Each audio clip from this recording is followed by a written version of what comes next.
Hello and welcome to another edition of the Osteopathic Lyceum podcast. I'm going to speak about how osteopathic practitioners accept payment. Now, sounds a little odd to start. This is much more aimed at the Canadian context. In Canada, osteopathy is an unregulated profession, so osteopathic manual practitioners are generally related in some way to a professional association. That professional association allows access to third-party insurance billing. And that's really what I want to talk about. And I promise that I'm going to be incorrect on some of the details. And the reason I can promise that is because there are errors that all of us will make that we don't know that we're making. But I know that that occurs. So there are going to be details that may not be perfectly correct. But the general gist, the general essence of what I'm going to attempt to say is going to be based on patterns that are occurring within paramedical billings, or essentially complementary alternative healthcare, or billings for healthcare other than your MD or pharmaceuticals. So you'd call those your paramedicals, generally speaking. Now, I had the opportunity to speak with somebody who was a VP at an insurance company just to get some general information. And one of the things that I had noted is a pattern that I had seen previous. Now, there was somebody that I knew, their company 1 year got a general 2% raise across the board. So everybody in the company got a 2% raise. However, one person in the company had a major medical emergency out of country, and that was paid for by the health insurance plan carried by the employer. As a result of the increase in the policy premium, nobody saw any of the raise. So generally speaking, people have, at least in Ontario, have these weird views of how their insurance policy works, how their paramedical insurance policy works from their employer. What will occur under certain circumstances is the person will get their pay stub. So their net pay, or sorry, their gross pay, their CPP, their EI, their general tax is going to come off, or the income tax is going to come off. And then they'll see a line item for their insurance, or for the premium for their insurance. So they get this feeling that they're paying for the insurance policy, that it's coming out of their pocket. Now, on a macro level, that's completely wrong. On a macro level, a dollar comes into the company, and that dollar in the company gets split up in multiple ways.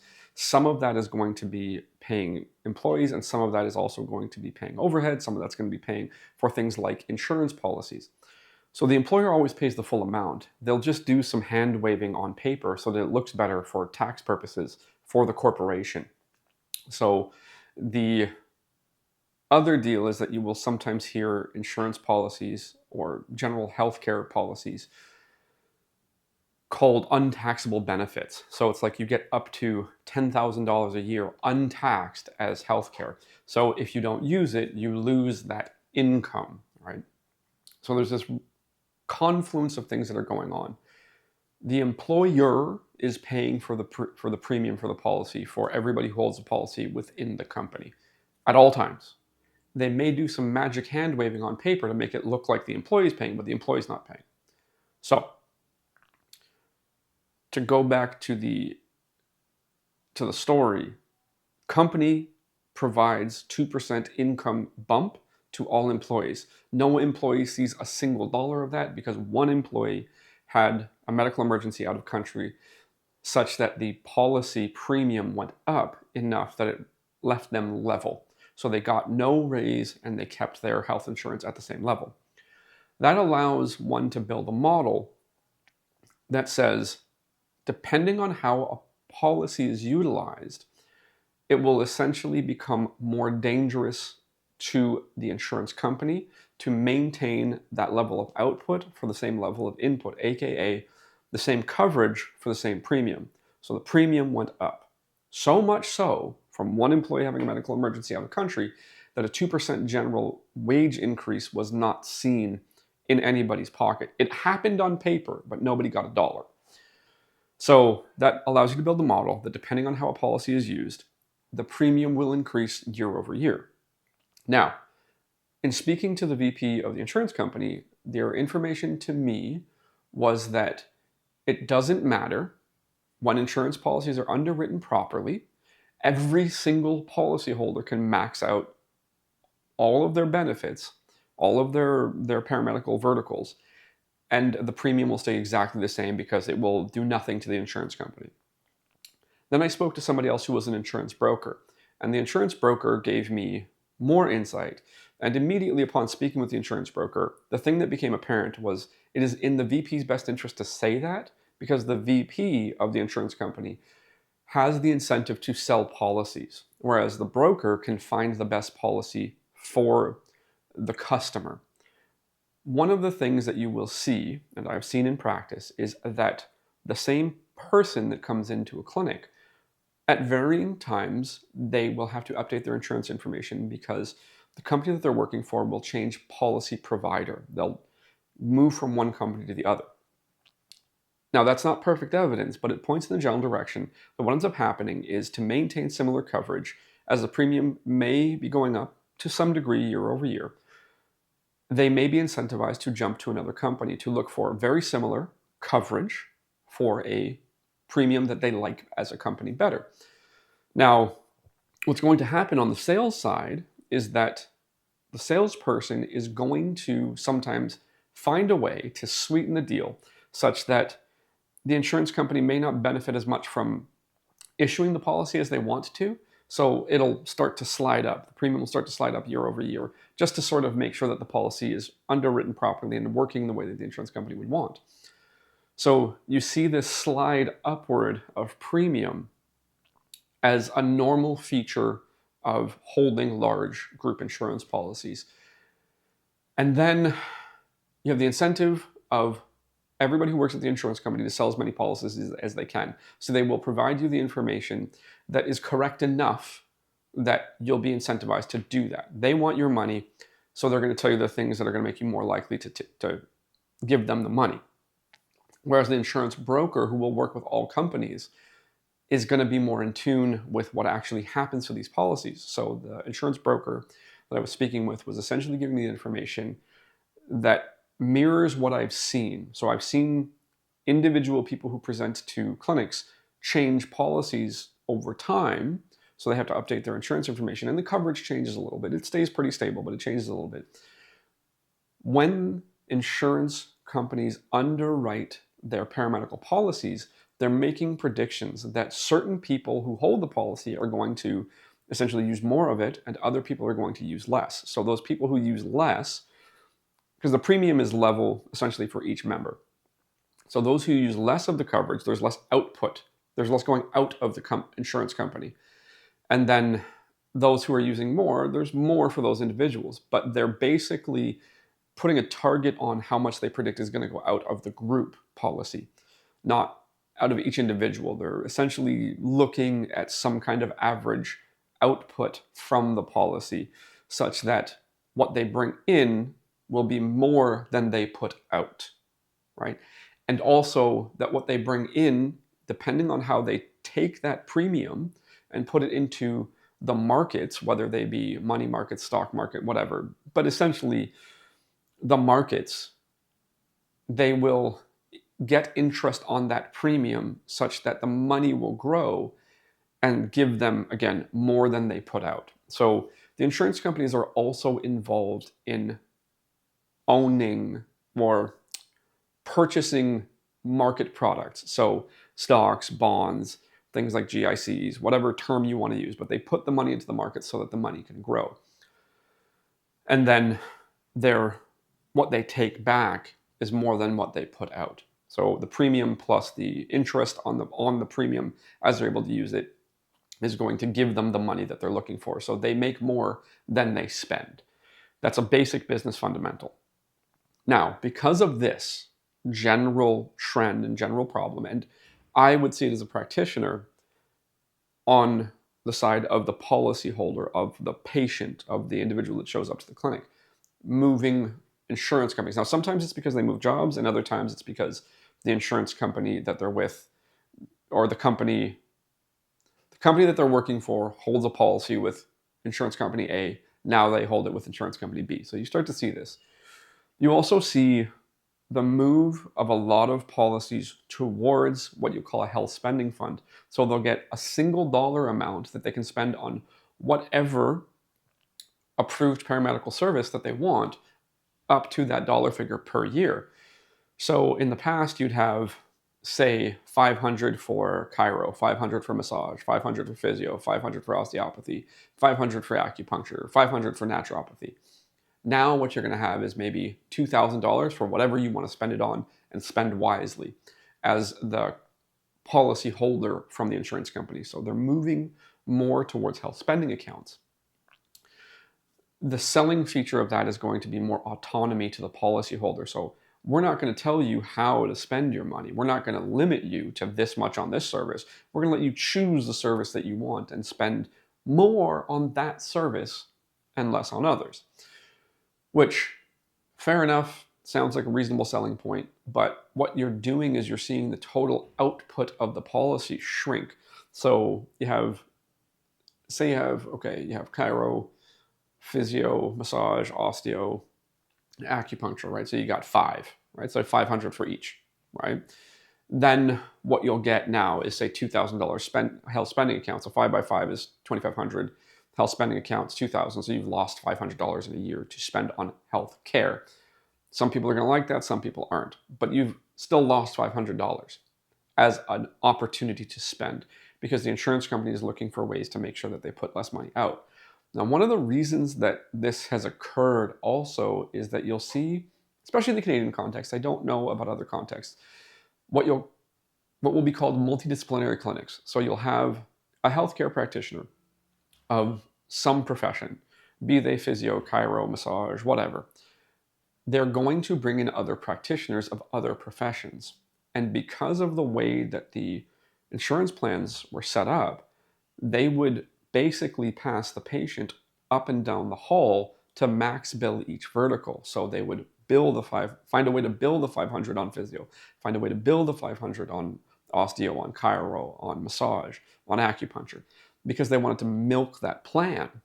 Now, if they're milking that plan, then the insurance company cannot have possibly underwritten appropriately, at least at a certain point, because that's going to spread culturally. Other people who hold the policy are going to hear about the clinic. They're going to be attracted to the clinic. They're going to get all this health care and milk the policy. Now the policy is more dangerous to the insurance company because they put out too much money, or more money than they predicted. So now they have to find a way to change it. So they'll up the premium to maintain the coverage, or you can drop the coverage and maintain the premium. So you can get a little clutch and a little gas there. Because the clinics were leaning into the concept that this is a frictionless process to bill the insurance companies at the max level for each vertical, the insurance companies got wise and said, we need to change this.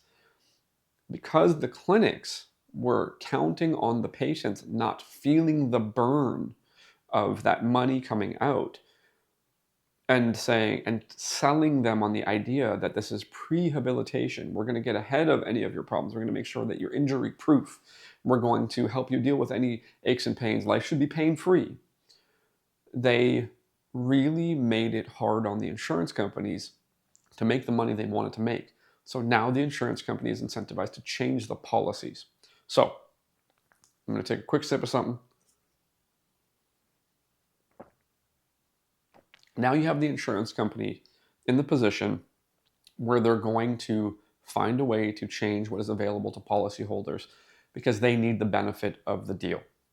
They don't want the policyholders to be the winners in the deal. They want the insurance company to be the winner in the deal. This means that insurance benefits across time are going to continue to change against the favor of the multidisciplinary clinic that likes to max bill, which means that those who do not do that are still subject to the problem. So if you're a single practitioner, be you a massage therapist, a physio, a chiro, an osteo, an acupuncturist, it doesn't matter. If you're a single practitioner, if you're leaning into insurance as your primary method of accepting payment, then you're going to have a harder time. The patient is going to change their behavior in relation to what they used to do. Now, as this continues over time, because this is a gamified, or this may be gamified. This essentially is a zero-sum game. So a zero-sum game means if I get more, you get less, right? So the insurance company is going to play a zero-sum game because they want more and they want the policyholder to have less. That's the general tension. Now, the policyholder having less comparatively, now it may look like it's more on paper because of things like inflation, but the policyholder has less. The policyholder now must change their behavior, but they can gamify it. They're going to gamify it such that they can really milk that policy as much as they can. Then the insurance company has to change their behavior, and then the policyholder has to change their behavior. So this zero-sum game will then impact how the patient approaches the practitioner with their insurance policy. Now, for those who are uncomfortable or don't want to approach a practitioner that can bill insurance companies, bill third-party insurance, if they don't want to show up to a practitioner who, without that, so I'm the patient now, I want to know if you accept insurance, and I won't show up if you don't, right? So I'll burn through my 500 of coverage or whatever coverage I have, and then I won't come back until next year. Then that behavior is going to have to change again because there's going to be this diminishing amount for them to apply to each service. That then means in the long run, the practitioner who leans into the insurance billing and doesn't necessarily know how to figure out a way to competitively market themselves and position themselves based on price, based on schedule, based on skills, and based on general interaction with the general public. If they don't know how to do it without insurance, then they're going to have more and more problems across time. So that leads to my actual suggestion. To the best of your ability as a healthcare practitioner, minimize your contact with insurance companies as much as possible, because then your business model will be much more stable and sustainable, regardless of the game that is played between insurance companies, companies who purchase group policies, the employees of those companies who are policy holders, and yourself as a practitioner. There's a circular zero-sum game going on there for the most part. There may be some other games happening and I'm not great with game theory, but I understand it enough to know there's a zero sum. For me to have more, you have to have less. There's a positive sum. So it's like, for me to have more pie, you get less pie is zero sum. But humans generally, very generally, if I want more pie and you want more pie, we just make more pie. So that's what's called a positive sum game. But in the case of the insurance companies, it's much more a zero-sum game. For an insurance company to have more, you have to have less. And they're going to play that game no matter what they say, no matter what they try to convince you of. They are using spin and creative concepts to convince you behaviorally, to behave in a way that you feel like you're winning, right? Well, I get this insurance coverage. I don't have to pay for my healthcare. If a company purchases a group policy for their employees, they must do it with the dollars that come in. Those dollars get divvied up. If there was no insurance policy, then the company would have more available to provide the employee with income, right? Not everybody's going to like that. More people would prefer to hold the policy because it reduces the friction between them and approaching whatever healthcare they want. I understand. There's positives and negatives in all directions here. But what I want to do is tell this general story so that you understand that as a healthcare practitioner who is trying to provide some service, that the point of friction is the ability to approach that service. Now, insurance companies make that exceedingly easy in many cases because they allow for the patient or the client to feel less of the burn because there's direct billing options, there's pay and get reimbursed options, so they feel like they're not losing. They're less concerned about the net positive to their general capacity from the healthcare as a consumer than they are the friction of the actual transaction. So that game will continue to run, and that's the point of friction. There are many ways, many creative ways that people can come up with as healthcare practitioners to try to make that as frictionless as possible. You will see in America, there are physicians who are working on things like subscription-based models or sort of monthly payments, right? So whatever the monthly payment is, let's just say you want access to a family physician, a GP. You're going to pay $100 a month, and no matter how many times you see that practitioner per month, it never costs you more than $100 outside of something like having to purchase a prescription. The prescription won't be covered. You have to pay that another way, but you have access, unlimited access to the physician within some boundaries of when the physician is actually awake and available, but you pay one fee per month. So if you don't see them, you paid $100 for 0 visits. If you do see them once, you pay $100 for 1 visit. If you see them twice, it's $100 for 2 visits. So now it's $50 a visit. If you see them 4 times, it's $25 a visit. The practitioner, the physician in America, knows how much is coming in every month, and they can budget. And then they see people as they need to see them.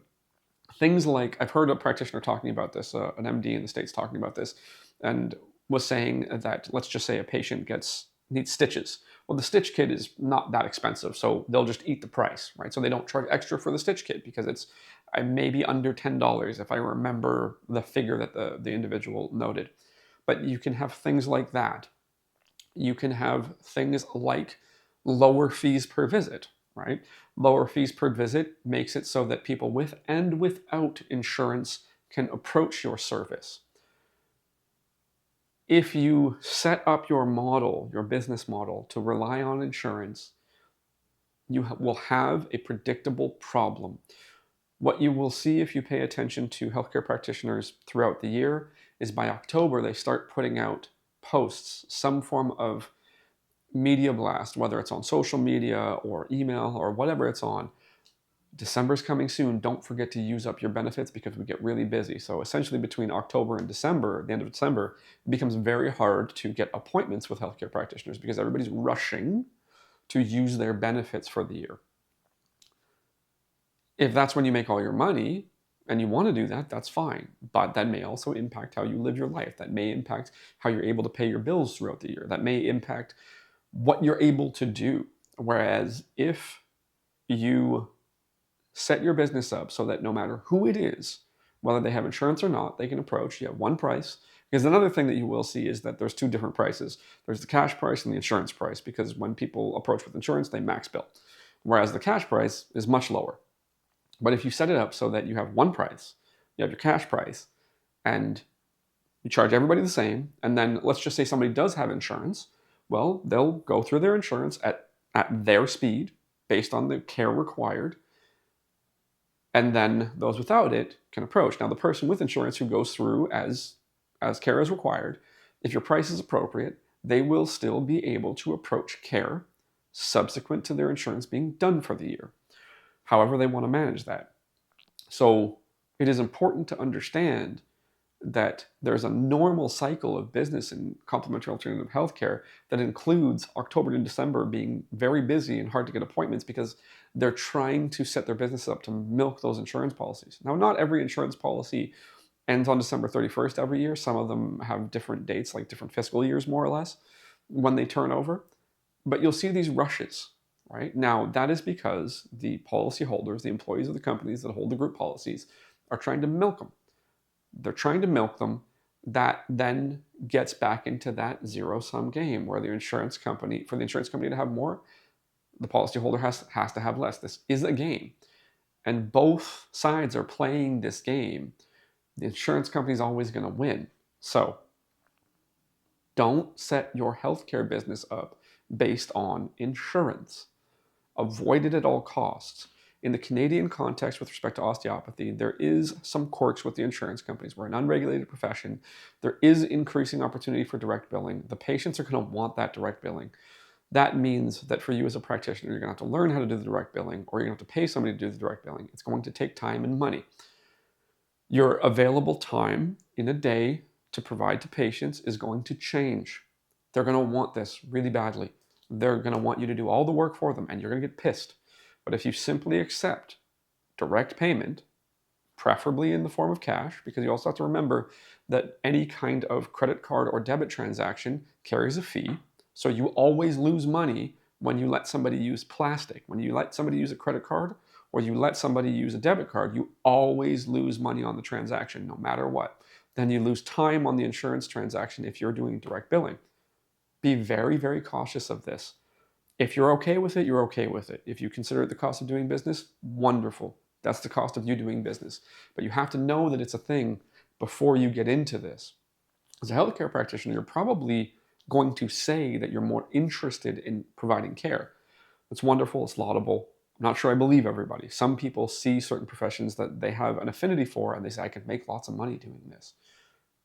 But you're going to make less money if you set your business up, especially over time, to be based on insurance companies, to accept all kinds of digital transactions or say plastic transactions or third-party mediated transactions. So if you need a machine to accept payment, you're gonna lose money on every transaction. So you charge somebody $50, you're not getting $50. You're getting a portion, a large portion, but still a portion of $50. If you do gross calculations over a month, you're gonna hate what you see on those debit and credit transactions, especially certain cards. Certain cards, they're going to kill you. They're going to make you very upset because you're like, oh, I thought I brought in this much. Nope, you didn't. You definitely didn't. Whereas if it's essentially cash in Canada, e-transfer, those are essentially costless transactions. They don't, a $50 bill is a $50 bill no matter what you do with it. So the fundamental thing though, or the absolute basics, is you have to have enough skill to be able to run your business. Now, once you have enough skill to run your business, provide some meaningful healthcare. You want to consider not setting up to base the whole thing on insurance companies. You also want to consider a concept that matters to me. I simply say dollars per transaction versus dollars per relationship. Especially in healthcare, somebody is not going to ever be completely fixed. They will have recurring issues or issues of varying kind over a lifespan.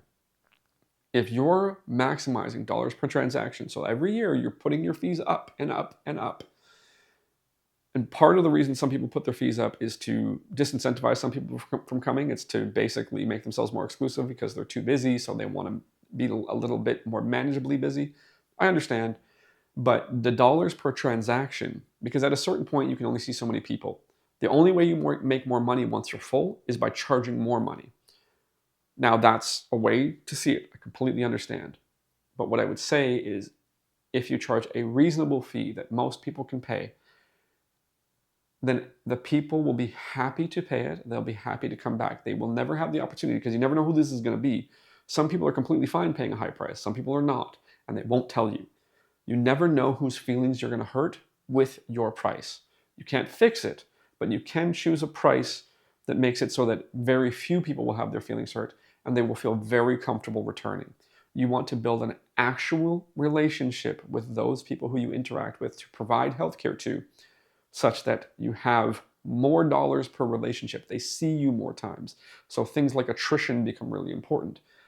If you charge an inappropriate price, or if it becomes obvious that you have an insurance price and a cash price, people are going to start to, not everybody, some people are going to start to think about this, notice this, talk about this, and it will affect the relationships you have with those people who are approaching you for healthcare.